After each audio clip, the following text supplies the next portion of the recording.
Hey, what's up guys, Sir Emanon here, and welcome to another feature match commentary on the channel today. So this is going to be the finals for the 9th edition of my online Discord tournament, and this matchup is going to be between Utopia King on Adamancipator versus Venoms on Pure Mekk-Knights, which is a very interesting matchup for the finals to be sure. But if you are interested in playing in the next tournament, which will be both the July 2021 Banlist and King's Court Legal, you have about like 9 hours left to sign up by the time this video goes live, so go get your signups in right now if you haven't already. You can find all the info to that in the Discord server, which is linked in the description box below, and also in the description box is both of these players' deck lists if you're interested. But let's not waste any more time and get started with this matchup without any further ado. So we do see the Mekk-Knight player winning the rock, paper, scissors, so they're going to decide to actually go second, which is, I think, pretty customary for this deck. But the opening hand going first for Adamancipator is going to be Ash Blossom, Roxy's, Adhara, Place, and Researcher. So the hand looks really solid, for sure. Has a tuner extender plus Roxy's, which is one of the best engines in this deck, and Researcher, which is one of the best extenders. So overall, super solid hand going first. And then the opening hand for Mekk-Knights going second is going to be World Legacy Secret, World Legacy World Chalice, Call by the Grave, Cosmic Cyclone, and World Legacy's Memory. So not really any dedicated go second cards or hand traps or anything of that sort. So this will be full combo for Adamancipator right here. And it might be tough for this hand to break that board, especially drawing one of the bricks in World Legacy World Chalice. This card can be okay to draw if you can pitch it for stuff like Morningstar, but it might be hard to actually get there given the circumstances. But kicking these off from the side of Adamancipator, they're going to special summon the Adhara from hand, and then they're going to normal summon the Roxy's. That's going to turn into a copy of the Meow Meow. So that triggers the Roxy's. He's going to banish the Place to draw an Assigned, which is another very good extender. So Dropsies gets summoned off the Roxy's right there. And then from here, those two will be link summoned for a copy of Dodo, which triggers the Dropsy, so that's going to gain 1,000 life points, and then he'll summon a copy of Roxy's off of that. And then from here, he's going to be summoning a copy of Researcher from hand, and then her effect's going to trigger, so that's going to go and Excavate 5, and Guardian is quite a nice hit right here. So pretty solid insurance, even though there are no hand traps, just to play it safe. But going to link summon into a copy of Christian Hcabe, and then that effect's going to be used to summon a copy of Plague Spider Zombie from the deck. And then the two link monsters will be linked away for a copy of Appaloosa, so 2 negations on this. Followed up with a Synchro Summon of Adamancipator Risen Raptite, and then its effect will be used, notably linking away, or sorry, synchroing off the Guardian, since the Appaloosa is on the field now. But hits a copy of Seekers, so that's pretty good for him. So getting pretty much all the tuners into rotation.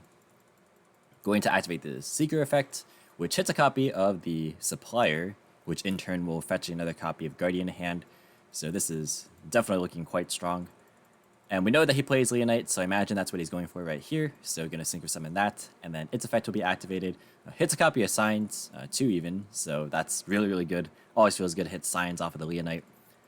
And then from here, he's going to be thinking. He's going to Synchro Summon off into a copy of the Borreload Savage Dragon. And then Savage is going to equip the copy of Dodo from Graveyard. And then going to use Plague Spider Zombie's effect. That's going to go and bring itself back. And then facilitate a Synchro Summon of Crystal Wings. So this is pretty solid. And just going to pass on this. So they left double copies of Science in hand. There actually aren't any fire or wind monsters in grave to facilitate either of these as interruptions. So no point in using Science to bring them back. Maybe you could do it so you could like stack a tuner on top of your deck. Like maybe you could stack Researcher. Because right now you know that you're drawing a copy of Guardian, so that could have been worth doing, but I understand why you wouldn't want to do that when you don't have the attributes to work with. Dodo being the one equipped is... actually, maybe he could have equipped Hcabe and then kept the Dodo engrave, and then Raptite could have been brought back, which would have allowed a DD Crow as well. So that would have been interesting. But regardless, we are going to see a World Legacy Succession top decked from the side of Mekk-Knights, so not another card, or yeah, yet another card that is not particularly useful in breaking the board right here, but it could help. We're going to see World Legacy's Memory being activated first. That does resolve for a copy of Mekk-Knight Purple Nightfall. And then I followed it up with a Tribute Summon of World Legacy World Chalice, and then an activation of Succession since Appaloosa does give him a zone. So going to go and bring back the purple. This card actually has an on-field effect that people tend to forget about, where if a monster is special summoned from the extra deck, except during the damage step, you contribute this card and then send that monster to the graveyard. So this definitely can catch people off guard if they're not aware of it. But yeah, this card is not bad for sure. So just going to go straight into battle phase. Going to clear the Appaloosa. And then he's going to use the purple effect targeting it itself, but Crystal Wing is going to negate it. And then going to set 3 and pass. So I think the plan there is to get this back in a graveyard after clearing the Appaloosa so that Secret can bring it back and maybe be used to like negate one of these two. But it would rely on the Savage like not negating the Secret specifically. It'd have to be used on something else. So we'll see if that is successful. But for turn, we are going to see the top deck Guardian. Surprise, surprise, it was stacked with Plague last turn. So we're going to start with a copy of Signs. Going to target Raptite. Going to chain Call by the Grave, targeting the Raptite. And going to let that resolve. So not biting with a Savage. I think he was kind of hoping that that would be the case.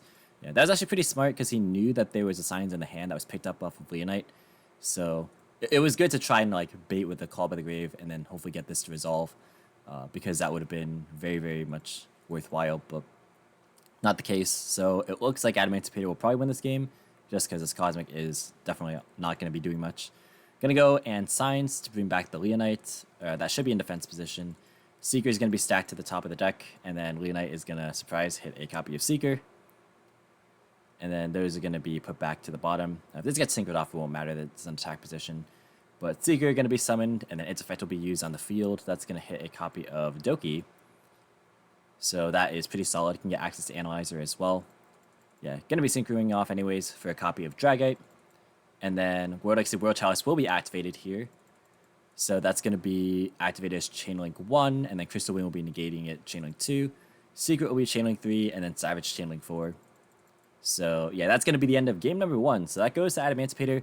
Yeah, I think, again, like, the only real win condition there was to hope that the copy of Secret would stick, but in face of the Savage, it wasn't going to, especially once Call by the Grave was resolved successfully. So we're now going to move into game number 2 here, where it looks like Adamancipator is going to be forced to go first again from the Mekk-Knight player. If you are enjoying this video, please be sure to drop a like and subscribe if you're new here and want to see more commentary similar to this. But the opening hand for Adamancipator going first again is going to be Supplier, Guardian, Roxy's, Researcher, and Drone Lockbird. So this hand is, again, pretty solid. Doesn't have the Adhara this time around, but has Supplier as an extender instead. So overall, not bad. And then the opening hand for the Mekk-Knight player going second is going to be Purple Nightfall, Succession, Prosperity, Sangan, and Memory. So again, not really any dedicated go second cards here. Prosperity might have to put in the work. We will see. Hard drawing the Mekk-Knight is actually at least decent because it will trade with Appaloosa a bit more profitably, and then you can use something like Succession for something else. But yeah, it's going to be full combo again from the Adamancipator player. So going to go ahead and normal summon the Roxy's. That's going to turn into a copy of Meow Meow. Roxy's and Supplier both going to activate, so he's going to banish the Guardian, draw into Doki, and then summon out Supplier. And then summon out Dropsies from the Roxy's, and then Supplier triggers for a search. That's going to grab a copy of Guardian in hand. And then from here, going to link those off for a copy of Dodo. Dodo and the Dropsies going to trigger, so we know that he's on place, because we saw it in game 1 and in the top 4. But going to summon out the other Roxy's from the Dropsies, and then going to summon out Adamancipator Researcher next. Researcher's effect is going to activate and actually misses right there. But we see a pointer sighted in here for going first. So correctly guessing that Mekk-Knights, of course, are a deck that wants to go second in most cases. Of course, we did see that in game 1 as well. But Hcabe is going to hit the board next. That is going to lead its way into a copy of Plague Spreader. And then going to follow it up with a Wing Summon of Appaloosa with 2 negations. And then a Synchro Summon of Raptite, whose effect will be activated and will hit a copy of Guardian. Again, should be in defense. But rest get put back to the bottom. And then from here, gonna stack a card. I think it was the Trinket's Field spell. Gonna bring back the Plague Spreader. And then going to Synchro for a copy of Savage Dragon. Savage effect is going to equip the Dodo. And then going to go ahead and end phase, reveal the Guardian for Guardian. And then pass. So overall, not too bad. Oh, but a top deck Dark Ruler. That is very timely. So yeah, now it's gonna be all off the back of this Droll. But yeah, gonna go to main phase, activate Dark Ruler, and then gonna normal summon Sangan. That's gonna be linked away for a copy of Salamangreat Almirage. Sangan going to trigger for a copy of Ash, so really just not needing anything. Because you could search the orange Mekk-Knight, but you already have the purple one, so you don't need to here. Gonna drop Drill and Resolution, and then gonna activate the Succession to bring back the Sangan. And then those two will be linked summoned for a copy of Lib, the World Key Blade Master. Lib's effect will be setting a copy of Seeker from deck. And then from here, going to special summon out a copy of Purple Nightfall. And then proceed to battle phase, so going to hit over Guardian as well as Appaloosa. So it didn't matter that this wasn't in defense, because no damage anyways. Plus the stat line didn't matter either. Gonna go to main phase 2. Actually, not using the purple effect. So going to choose to... Actually, I'm dumb. He's under draw. Yeah, can't use the purple effect. So gonna go for Mekk-Knight the Morningstar instead, and then Lib shuffle back the Savage, and then gonna set the memory and then pass. So yeah, he has access to purple anyways in multiple forms, so that's definitely fine. So multiple negations plus Ash is gonna be tough to deal with. Plus, we know that he's drawing place for turn due to, again, Plague Spider being the stack there. So he has just one Roxy's left in deck, meaning that I don't think it'll accomplish that much. So he will be activating the place. That's going to at least grab a free search for Roxy's. And okay, he's just going to mid-defeat right there. Fair enough. Yeah, not really too much to do, especially because he knew about the Ash anyways. So yeah, like the Doki would have lost to the Ash, and then the Roxy's and the Guardian wouldn't have done anything. So we're just going to move into game 3.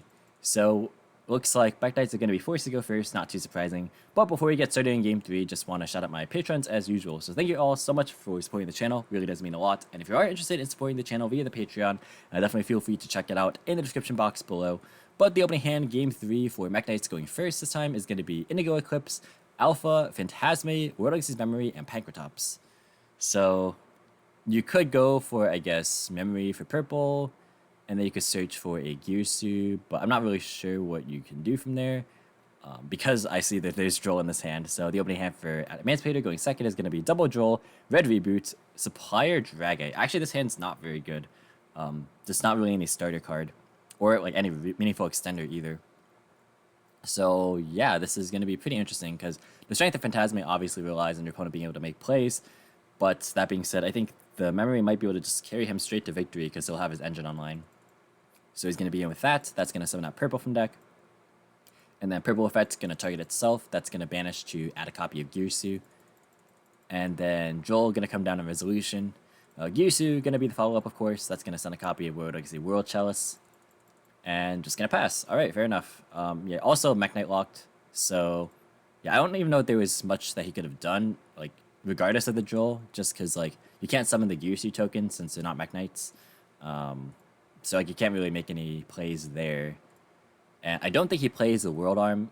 I don't think people play that card anymore in this deck. I could be wrong about that though. I think people just play the World Galaxy World Chalice instead.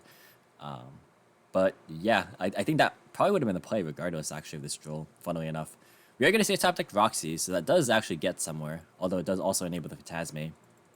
So going to normal summon the Roxys, and then going to link off into a copy of Meow Meow. Going to trigger the Roxys and the Supplier, so that unlocks the hand a little bit. Going to summon Doubt, and then banish Dragite to draw into the third copy of Droll. Oh my. That is not what you want to see. Was hoping to see probably like Researcher or something. But yeah. Oh, okay, that was a misclick right there. Yeah, meant to summon out Dropsies from deck instead. So, where do you go from here? I guess you have to go for the...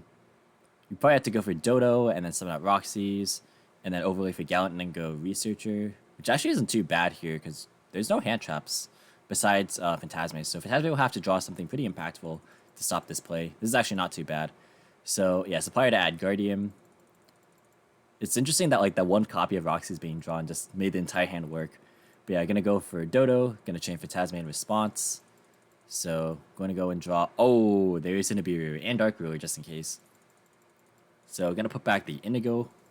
And then going to resolve the chain here. So it's chaining 3 Phantasme. Unless if he cited out the field spell, which looks like he did. So yeah, that's fair enough because he's going second. So I guess he doesn't want to draw that. I'm going to overlay for Gallant. Gallant Granite effect is going to search for Researcher. And then from here, going to declare Researcher. I think you have to activate Nibiru here. Even though you don't know 3 of the cards in the hand. Just because if this hits Guardian, you won't have a chance to use it. So yeah, gonna activate Nibiru right there. And fortunately for the Mekk-Knight player, there's no extenders in his hand, so he's good to go.